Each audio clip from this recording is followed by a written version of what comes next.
عرض ادب و احترام خدمت تمام دوستان عزیز.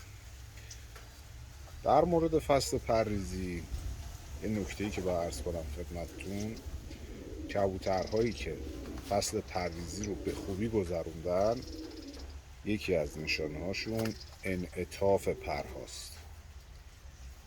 یعنی این پری که جدیداً تولید شده منعطف، خشک نیست و به راحتی نمیشکنه. خب تو فصل پرریزی وقتی نیازهای یک کبوتر برای تولید پر با کیفیت بهش رسیده باشه، مطمئناً پرهای خوبی تولید میکنه. پری که کیفیت خوبی داشته باشه به راحتی نمیشکنه. تو فصل مسابقه بارها دیدیم کبوترهایی بودن که با برخورد به توری یا حالا تو قفس تمرین به راحتی پرهاشون شکسته و این به هر حال تو مسابقه کبوتر به هر 1 سانت این پرهای اصلی نیاز داره، تأثیر میذاره رو نتیجه کبوتر. گاهی اوقات هست میبینیم پرهای سفید خیلی راحت میسوزه، میشکنه.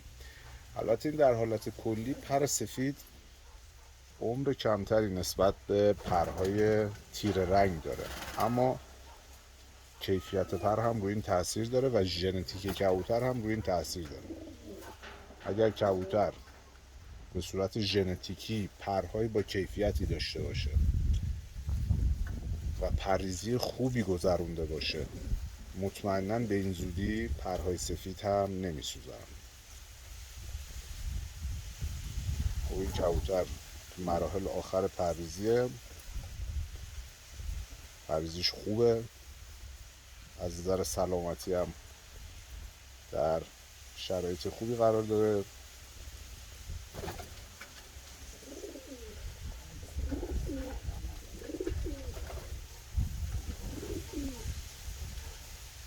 و ما از شرایط پرریزی این کبوتر راضی.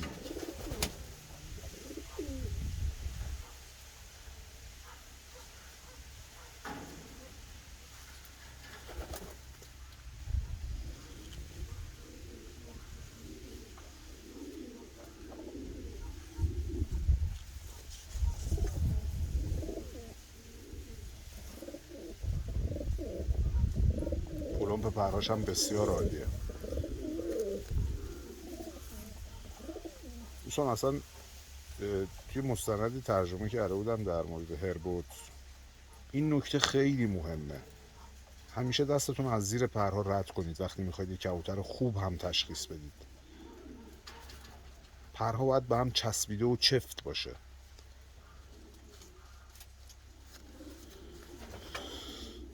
موفق و پیروز باشید.